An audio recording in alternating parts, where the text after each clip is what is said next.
बिल्किस बानो ये जो केस है ये काफ़ी कॉम्प्लेक्स है और ट्रेजेडी भरा है क्योंकि इसके अंदर काफ़ी सारे एलिमेंट्स इन्वॉल्व हैं।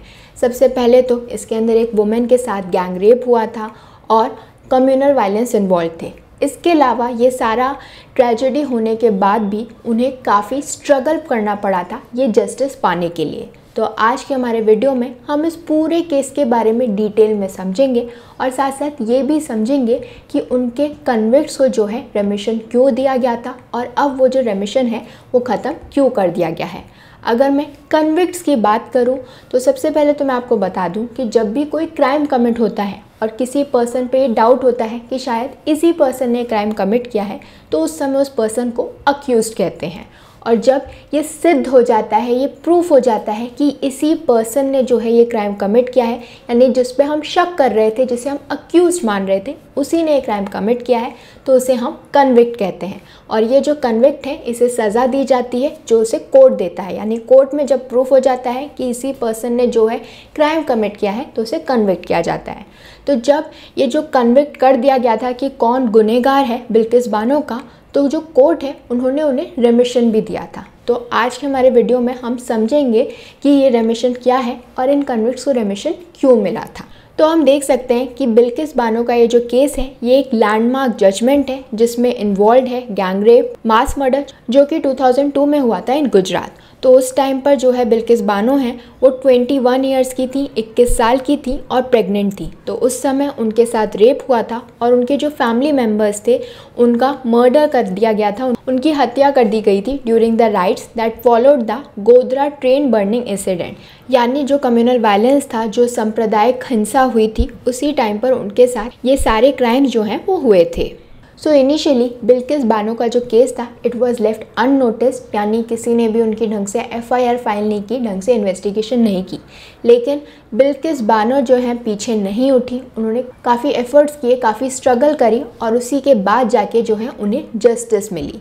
तो अगर हम समझें कि क्या क्या बिल्किस बानो को सहना पड़ा, कैसे जो है उनकी स्ट्रगल की जर्नी स्टार्ट हुई, तो अब हम शुरू से समझ लेते हैं। तो भले ही उनका जो केस था, उनके साथ जो ऑफेंस कमिट किया गया था वो काफ़ी ग्रेव था, लेकिन फिर भी जो इनिशियल इन्वेस्टिगेशन होती है, स्टार्टिंग में जो इन्वेस्टिगेशन होनी चाहिए वो ढंग से नहीं की गई थी। इनफैक्ट उनका जो मेडिकल एग्जामिनेशन था वो भी काफ़ी दिनों बाद किया गया था, जिसकी वजह से जो इम्पॉर्टेंट एविडेंस होते हैं, यानी जो चीज़ें ज़रूरी होती हैं जब मेडिकल एग्जामिनेशन में पता चलती है, वो सब जो है लॉस्ट हो गया था क्योंकि काफ़ी दिनों बाद ये मेडिकल एग्जामिनेशन किया गया था। इनफैक्ट जो पुलिस थी उसने इनिशियली बिल्किस बानो की जो एफआईआर है वो फाइल नहीं की थी, और जब की भी तो जो क्रूशियल डिटेल्स होते हैं वो मिसिंग थी, वो उन्होंने ढंग से नहीं लिखी थी। तो इन शॉर्ट जो है जो भी ज़रूरी चीज़ें थी वो ढंग से फॉलो नहीं की गई थी। अब मैं आपको बता दूं कि हमारी वेबसाइट है एक न्याय, तो अगर आपके साथ भी कभी ऐसा होता है कि आपकी एफआईआर जो है फाइल नहीं की जा रही, या एफआईआर फाइल करने का जो भी प्रोसीजर होता है, तो इसके बारे में डिटेल में आप हमारी साइट पे जो है देख सकते हैं। उसका लिंक मैंने आपके साथ शेयर किया है। और अगर आपके साथ भी ऐसा कोई क्राइम कमिट हुआ है जो कि बिल्किस बानो के साथ हुआ था और आपकी जो है ढंग से मेडिकल एग्जामिनेशन नहीं हुआ है, इनफैक्ट मेडिकल एग्जामिनेशन कितना इंपॉर्टेंट होता है ऐसे केसेस के लिए, तो इसके बारे में अगर आप जानना चाहते हैं तो इसके बारे में आप हमारी वेबसाइट पे जो है जाके पढ़ सकते हैं। तो दोनों के ही लिंक्स जो हैं आपको यहाँ पर दिख रहे होंगे, और इसके अलावा डिस्क्रिप्शन में भी इनके जो लिंक्स हैं वो शामिल हैं, तो उसके बारे में आप डिटेल में वहाँ जाके पढ़ सकते हैं। तो अब हम वापस चले जाते हैं अपने बिल्किस बानो के केस पर। तो इनिशियली उन्हें हम देख सकते हैं कितनी स्ट्रगल करनी पड़ी एक एफआईआर फाइल करने के लिए, उनका मेडिकल एग्जामिनेशन होने में भी कितनी प्रॉब्लम्स आई।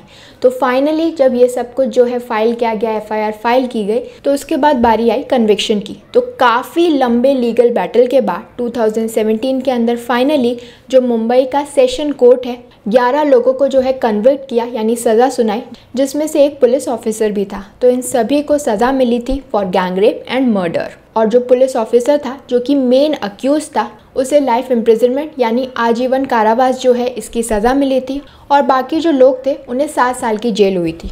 और जो लोग बच गए थे, जिनके खिलाफ जो है कोर्ट के पास एविडेंस नहीं था, तो उन्हें कोर्ट ने छोड़ दिया था, क्योंकि एविडेंस नहीं है, सबूत नहीं है कि उन्होंने क्राइम कमिट किया है या वो इस क्राइम में शामिल हैं, तो इसलिए उन्हें कोर्ट ने छोड़ दिया था। तो हम देख सकते हैं कि 2002 के अंदर उनके साथ क्राइम कमिट हुआ था और 15 साल बाद जो है उन्हें जस्टिस मिली थी। बिल्किस बानो के केस के अंदर जो अपराधी थे उन्हें सज़ा मिली।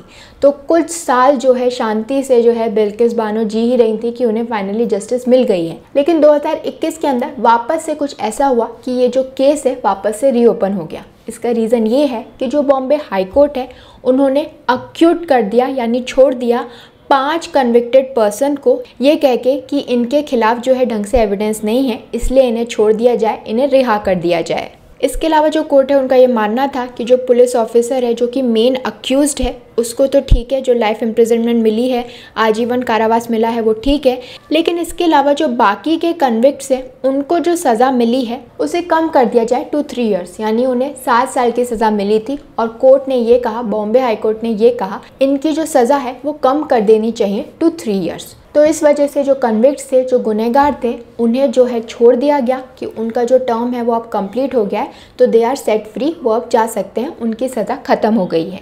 लेकिन इसके बाद 2022 के अंदर जो गुजरात गवर्नमेंट है उन्होंने जो 11 कन्विक्ट्स थे, जो गुनहगार थे, जिन्हें सज़ा मिली थी, उनकी जो सज़ा थी वो कम कर दी, जिसे हम रेमिशन कहते हैं, यानी उन्होंने रेमिशन अलाउ किया और ये कहा कि इनकी जो पनिशमेंट है वो सिर्फ 15 साल की होनी चाहिए और उसके बाद इन्हें छोड़ दिया जाए। तो अगर हम रेमिशन की बात करें, जो कि समझना बहुत ज़रूरी है, तो रेमिशन बेसिकली जहाँ पर जो सज़ा एक गुनहगार को मिलती है उसकी जो लेंथ है, यानी अगर आजीवन कारावास मिला है, लाइफ इम्प्रिजनमेंट मिला है, तो उसे कम करके 15 साल कर दिया जाए, तो इसे हम क्या कहेंगे, इसे हम रेमिशन कहेंगे। तो रेमिशन में क्या होता है, जो सेंटेंस की लेंथ होती है, यानी जो सज़ा होती है वो कम कर दी जाती है without changing the sentence fundamental nature. यानी क्राइम तो उन्होंने कमिट किया है, उसके लिए उन्हें सज़ा भी मिलनी चाहिए, लेकिन जो सज़ा उन्हें मिली है उस सज़ा को थोड़ा कम कर दिया जाए। तो ये अप्लाई किया जाता है टू इम्प्रिजनमेंट और अदर पेनल्टीज़, यानी किसी को अगर जेल हुई है या किसी पर अगर पेनल्टी इम्पोज हुई है तो वो जो है वो कम की जा सकती है। तो ये जो रेमिशन पॉलिसीज़ होती हैं या अलाउ करती हैं स्टेट को कि जो ऑफेंडर्स हैं, जो गुनहगार हैं, उन्हें जल्दी छोड़ दिया जाए। और जब किसी भी गुनहगार को जल्दी छोड़ा जाता है या फिर उन्हें रेमिशन दिया जाता है तो उस समय काफ़ी सारी चीज़ें कंसिडर की जाती हैं, जैसे कि उस पर्सन का कंडक्ट कैसा था, रिहैबिलिटेशन कैसा है, कितना टाइम वो जेल में रह चुका है, उसकी हेल्थ कंडीशन क्या है। तो ये सब चीज़ों को ध्यान में रखकर ही जो है रेमिशन जो है वो दिया जाता है। लेकिन बिल्किस बानो को ये चीज़ बिल्कुल भी गवारा नहीं थी कि उनके कन्विक्ट्स को, उनके गुनहगारों को जो है इस तरीके से रेमिशन मिले। तो इसके खिलाफ जो है बिल्किस बानो ने केस फाइल किया बिफोर द सुप्रीम कोर्ट। इसमें उनका साथ दिया काफ़ी सारे NGOs और पॉलिटिकल पार्टीज़ ने भी कि कैसे उन गुनहगारों को जो है रेमिशन मिल रहा है, उनकी सज़ा जो है वो कम की जा रही है। तो अगर हम रेमिशन पर जो लॉ है उसकी बात करें तो जो प्रेसिडेंट और गवर्नर होता है उसके पास ये पावर होती है कि वो किसी भी पर्सन की जो सज़ा है वो कम कर सकता है या फिर उसकी सज़ा माफ़ कर सकता है, सस्पेंड कर सकता है या कुछ भी चेंजेस कर सकता है। तो ये सारी पावर्स जो है प्रेसिडेंट और गवर्नर के पास है और ये पावर उन्हें मिली है under article 72 and 161 of the constitution. और इसके अलावा जो सेक्शन 432 है of the code of criminal procedure, वो पावर देता है स्टेट गवर्नमेंट को कि वो भी ये जो रेमिशन है वो ग्रांट कर सकते हैं, क्योंकि जो प्रिजन्स हैं, जो जेल है, वो एक स्टेट सब्जेक्ट है। तो ये जो सेक्शन है, यानी जो CRPC है, वो स्टेट गवर्नमेंट को ये पावर दे देती है कि उनके पास भी पावर है कि अगर उन्हें लगता है कि कोई गुनहगार जो है वो ढंग से बिहेव कर रहा है, उसका कंडक्ट अच्छा है, तो उसकी जो सज़ा है वो कम कर सकते हैं।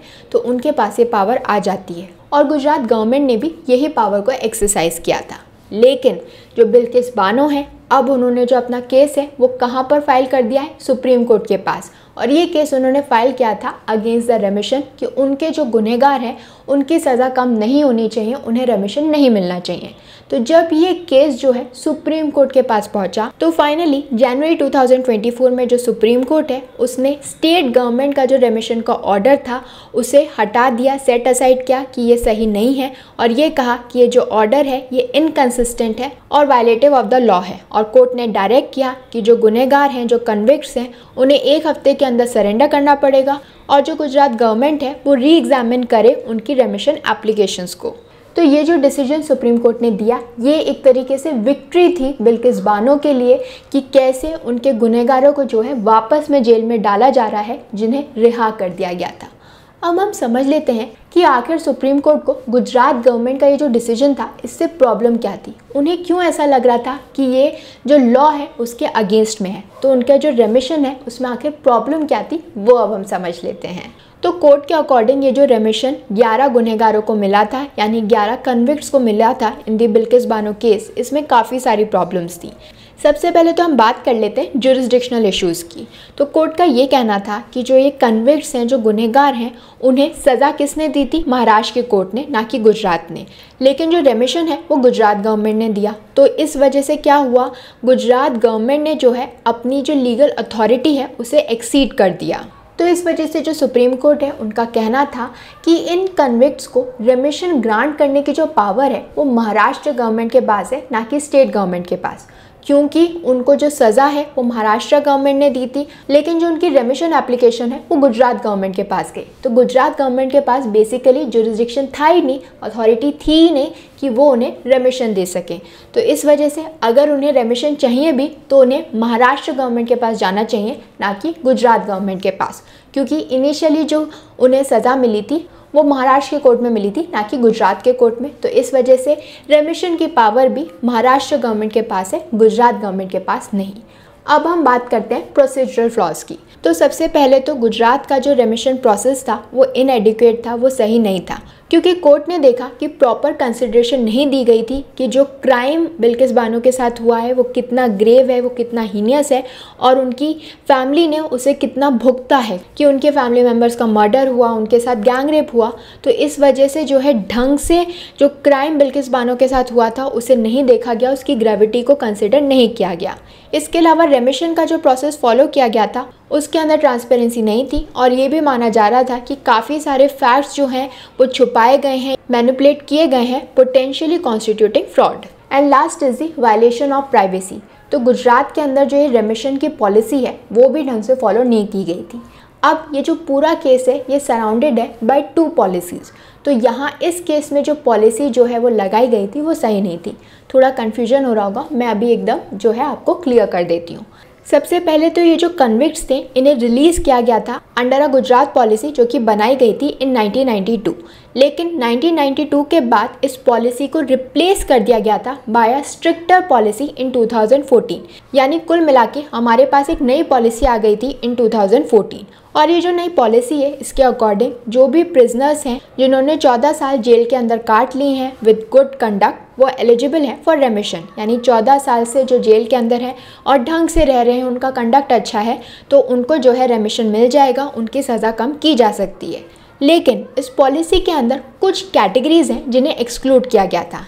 जैसे कि अगर कोई भी ऐसा प्रिजनर है, यानी जो भी पर्सन जेल में है वो इसीलिए जेल में है क्योंकि उसने कुछ ऐसा किया है, जैसे कि उसने किसी का मर्डर किया है या मर्डर करने की कोशिश की है, रेप किया है या रेप के साथ मर्डर किया है, या फिर उन्होंने कुछ ऐसा क्राइम किया है जिस पे जो CBI है उसने इन्वेस्टिगेशन की, या जो सेंट्रल इन्वेस्टिगेटिव एजेंसीज होती हैं उन्होंने इन्वेस्टिगेट किया है, या फिर कोई और हीनियस क्राइम किया है। तो अगर कोई पर्सन इन सब कैटेगरीज के अंदर फॉल होता है तो उस केस में उस पर्सन को, उस प्रिजनर को जो है रेमिशन नहीं मिलेगा। तो अगर हम बिल्किस बानो के केस की बात करें तो ये केस जो है पूरी तरीके से इस एक्सेप्शन के अंदर फॉल होता है, क्योंकि इसके अंदर जो है हीनियस क्राइम्स कमिट की हैं। इसके अलावा जो सेंट्रल इन्वेस्टिगेटिव एजेंसीज़ हैं उन्होंने भी इन्वेस्टिगेट किया है। तो किसी भी तरीके से इस केस के जो प्रिजनर्स हैं, जो कन्विक्ट्स हैं, उन्हें रेमिशन नहीं मिल सकता। और गुजरात गवर्नमेंट ने क्या किया, उन्होंने ये जो कन्विक्ट्स थे उन पर 1992 की पॉलिसी लगाई, जबकि उन्हें 2014 की लगानी चाहिए थी। तो सुप्रीम कोर्ट ने यही सब पॉइंट आउट किया। सुप्रीम कोर्ट का कहना था कि ये जो कन्विक्ट्स हैं, ये जो प्रिजनर्स हैं, इन पे हम 1992 की पॉलिसी नहीं लगाएंगे, 2014 की पॉलिसी लगाएंगे। और अगर हम 2014 की पॉलिसी लगाएंगे तो ये जो रेमिशन इन्हें मिला है ये पूरी तरीके से गलत है, इस पॉलिसी को वायलेट करता है। तो ये था पूरा case about the Bilkis Bano कि कैसे ये केस इम्पॉर्टेंट है और क्यों जो रेमिशन उन्हें मिल गया था वो गलत था, और अब कैसे सुप्रीम कोर्ट ने इस रेमिशन को जो है वो हटा दिया है, ये कह के कि इसमें काफ़ी सारे फ्लॉज हैं। So I hope this information was helpful to all of you. Thank you for watching this video. Don't forget to follow Nyay and do join us again for more of India's Laws Explained.